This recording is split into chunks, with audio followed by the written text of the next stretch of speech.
It's great to be here today. Thank you, everybody, for having us, for having me here today. You may be wondering, who's this Peter guy? I have seen some people here today that I've worked with in the past, so it's great to be back in Thunder Bay today. I just drove from Long Lac. Thanks. Is it this one? Oh, thank you very much. There was a lot of water there before, and then it was gone, so thank you.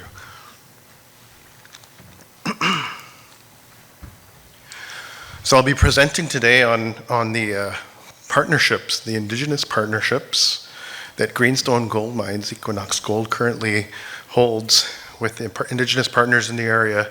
And kind of hard to follow David Newhook's presentation, which was excellent, as you saw at noon hour.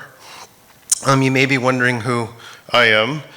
The name Rasevych is a Ukrainian name. My grandfather came to Canada about 100 years ago in the 20s, late 20s. And the name Rasevych has been in Long Lac, town of Long Lac, for just about 100 years almost now. But I am a Ginoogaming First Nation band member. My grandfather's wife, my grandmother, was from the Chapleau area. Cree people that used to migrate up and down the Moose River to the James Bay coast in those days. Quite a journey, quite a trek. So, and my mother is from here, from Fort William First Nation. So it's OG Cree, Ojibwe, and Ukrainian family. And my work background, as I'm saying, I lived in Thunder Bay for quite a while.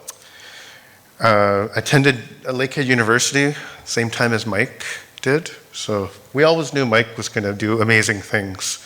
He's always been a leader at high levels. So it's great to see Mike again. Thank you for having us here, Mike. Thank you for inviting us. And I've been working for a couple of decades with First Nations, provincial, political territorial organizations, as well as ministry and industry for the past few decades, in addition to the Lakehead University PhD studies that I got through, some 3 years of it. Had to go back home to Long Lac, which is 33 kilometers east of the gold mine site, to pursue work and also to return to my traditional territory. And I am currently pursuing a hunting, trapping lifestyle, as well as working at the mine site. So that's who I am. Okay. I'd like to begin by acknowledging, I know there was a land acknowledgement already, but it's very important, I feel, to recognize the watersheds that we're walking on and that we're on today. And I just want to make a land acknowledgement here and acknowledge the Fort William First Nation traditional territory that we are sitting on right now, and the Robinson-Superior 1850 Treaty that they are a signatory to. As I said, my mother is an elder. She's going to be an octogenarian in a couple of years, and her baby sister, my aunt, is actually on that council. So I don't know if she's here today. I don't see her, but next slide, another land acknowledgement. These small acts of reconciliation are so important. Greenstone Mine is located on the Treaty 9 territory, about maybe 10 kilometers west is the boundary with Robinson-Superior 1850. That's the watershed. So it's an interesting area that we are on. Watershed people, Anishinaabeg people in the area, we are on the watershed, so it's historically been a meeting area, transitional area for different groups of people moving through. You can imagine in historical times, that's where you would make the decision to go north to James Bay on the river systems, or you could go south to Lake Superior. Historically, that's what people did, those long canoe treks. So Greenstone Mine, we always acknowledge that we're on the treaty territory, and there are 4 First Nations listed there on this slide, Ginoogaming First Nation, Aroland First Nation, Animbiigoo Zaagi'igan Anishinaabek, and Long Lake 58 First Nation, in addition to being home to the citizens of the Metis Nation of Ontario. Cautionary notes, there's going to be a lot of forward statements on this presentation, so got to have that one in there. Indigenous partnerships. So this slide was from October 2020. I'm new at the mine, by the way. Like I'm telling you, I just started there 90 days ago, 91 days ago.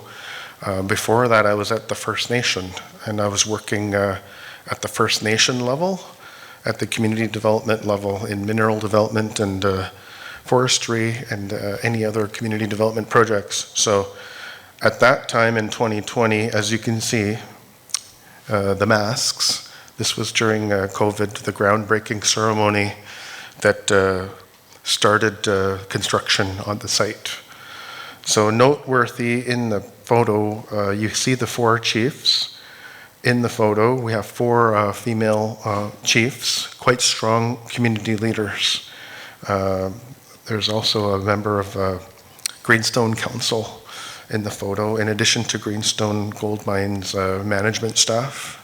So I was not on GGM management at that time, but we were all in the region were following closely the developments and the forging of the partnerships that were in the years previous to 2020. These are the partners.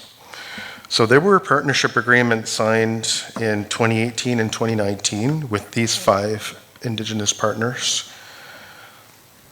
Aroland First Nation, as some of you may know, is located about 80 kilometers north of Geraldton, the town of Geraldton. So it's about 300 kilometers northeast of here, Geraldton is. So another 80K north, you're at Aroland First Nation. It has an on-reserve population of around 350, I'd say.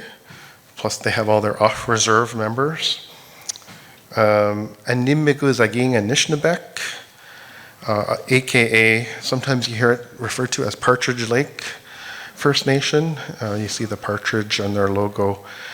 That is, they have their First Nation office, administration office, located in the town of Beardmore, which is about 70K west of Greenstone Gold Mine site. They do have a land base, which is quite close to proximity. It's about 30 kilometers west of the mine site, and they're commencing building houses soon there.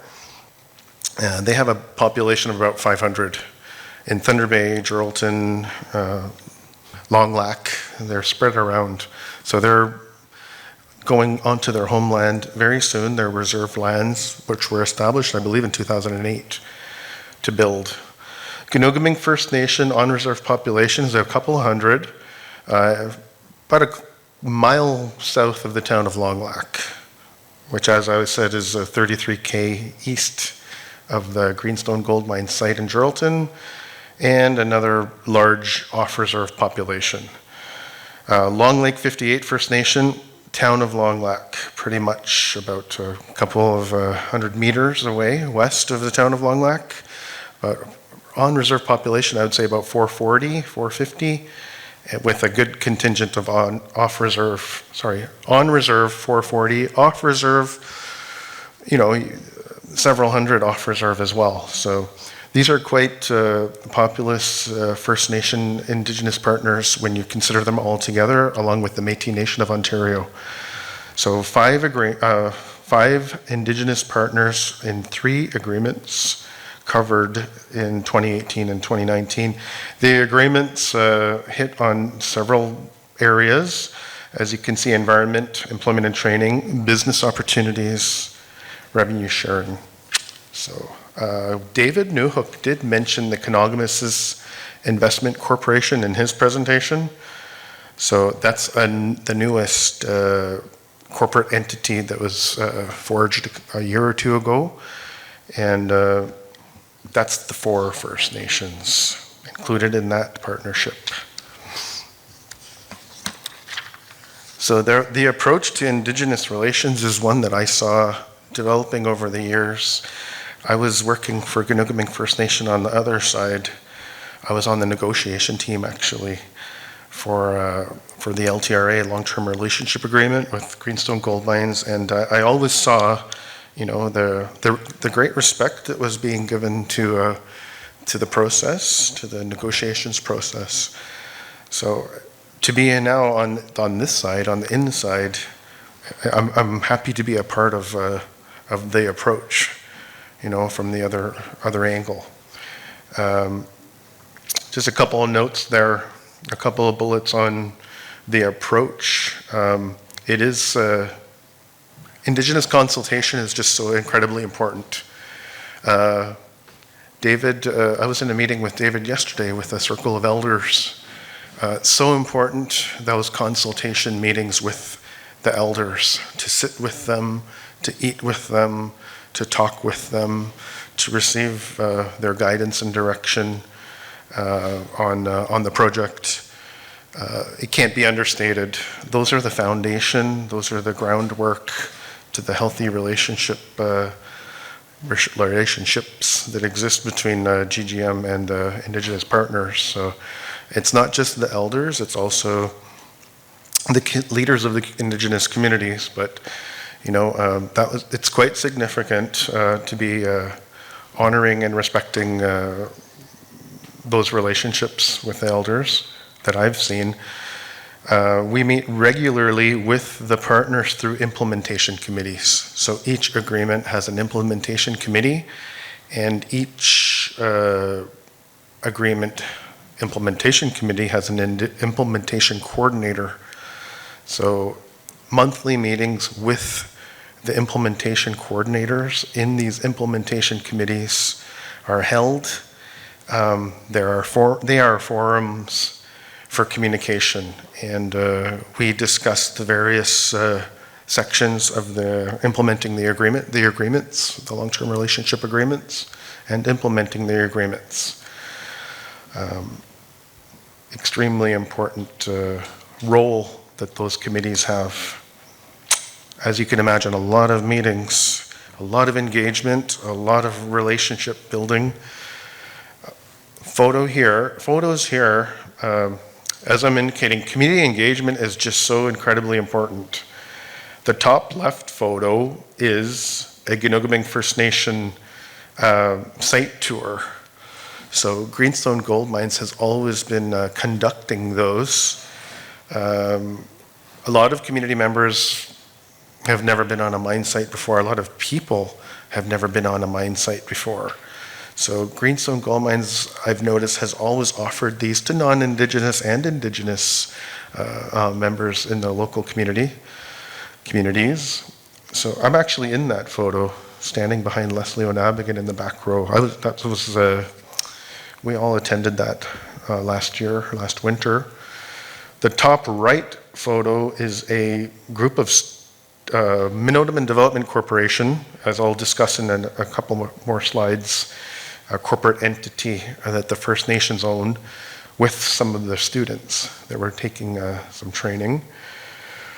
In the bottom right photo, who's that guy? That's David Newhook. You just saw him presenting at noon hour on GGM. He gave the project update, sitting with Chief Judy Desmolin from Long Lake 58 and Minister Rickford, and a few others in that photo. That was a site visit and site tour that was undertaken, I believe, in February. I remember I was there that day, but I had to go to another meeting.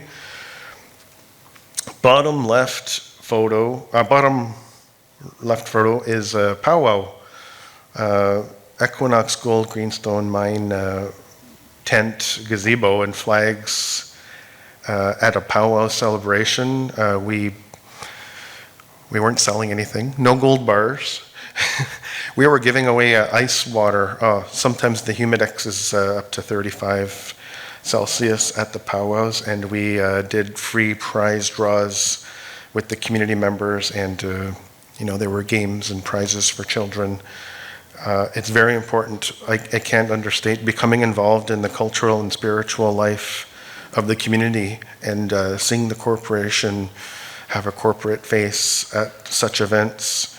We did the Ginoogaming First Nation powwow on August 19th and 20th. We did the Long Lake 58 First Nation powwow on September 2nd and 3rd. And just last weekend, we were at the Aroland First Nation, the Ginoogaming powwow.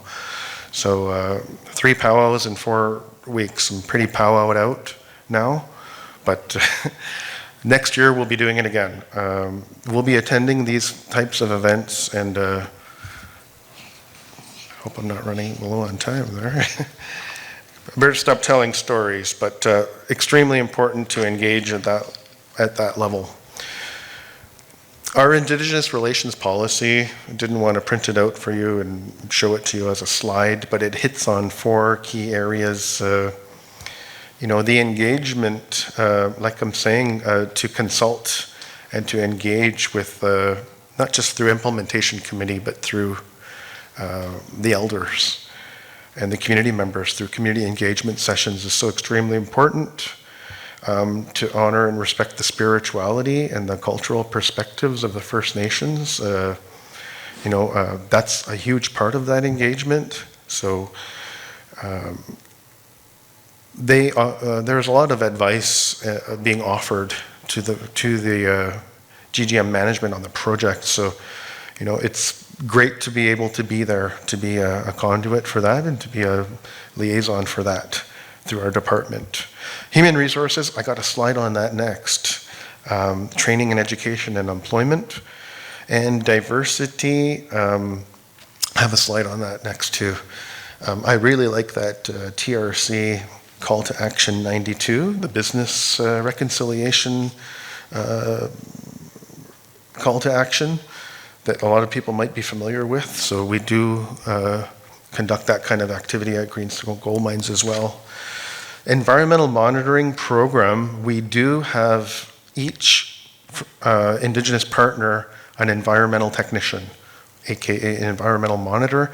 They are the eyes and ears on the ground for the First Nation communities. So they actually have a subcommittee, an EAS, for each of the agreements that reports to the implementation committees. So a very clear and thorough channel of communication for what's going on the site, environmentally speaking. I'll go through these last few slides here with you.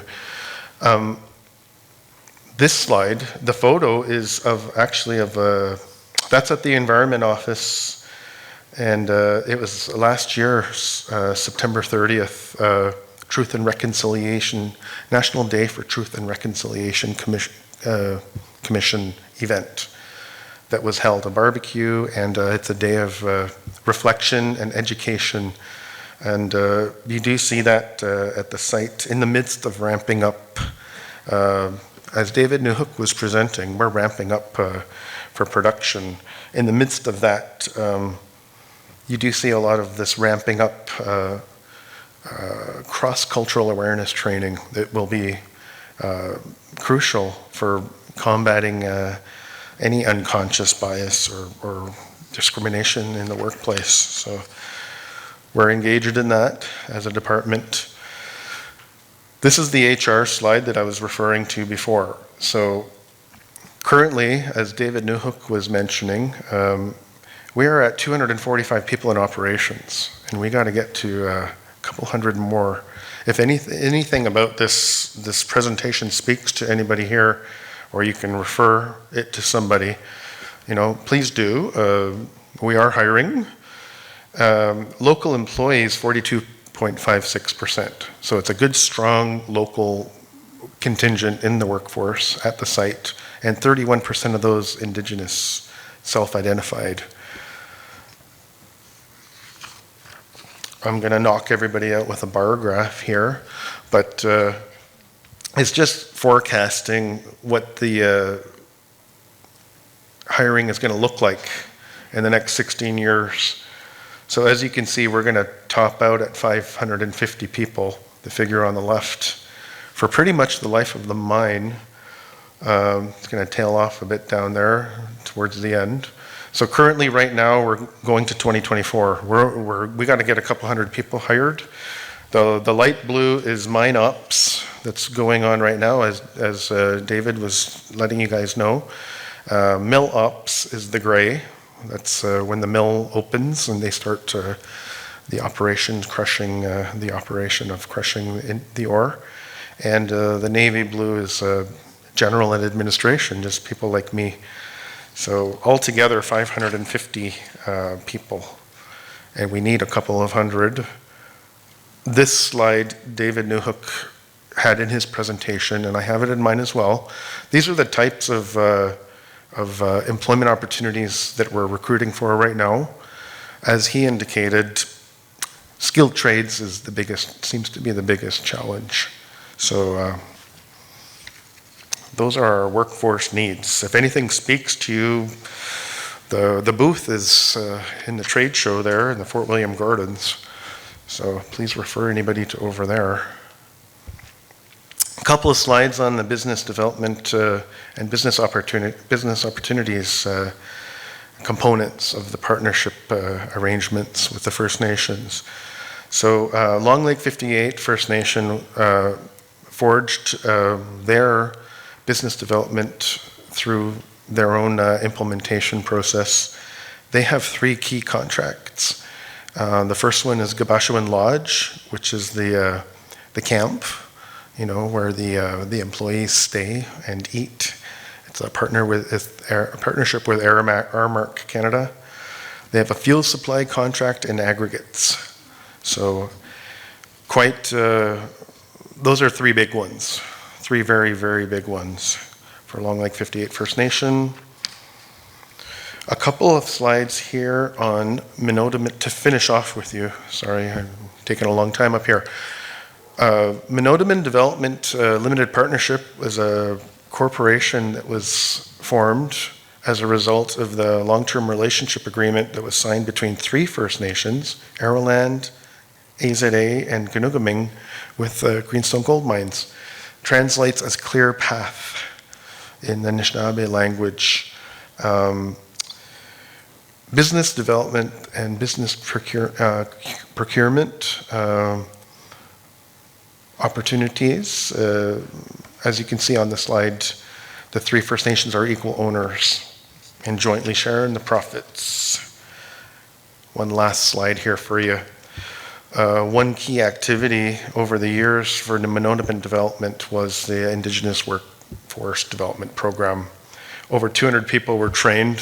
Over 150 people secured employment at the site, over 40 JVs.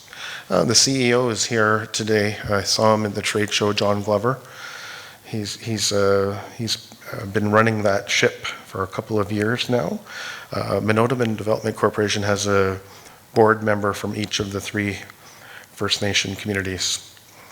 So there's some contracts there. And they did win actually, I was on the board too. So we did win, at that time I was on the board, NADF, Anishinaabe Development Fund Partnership of the Year Award just this past March. But I'm happy to be at Greenstone Gold Mines now. This is a great experience, and thank you very much. Miigwech, everybody, for having me here today. Thanks.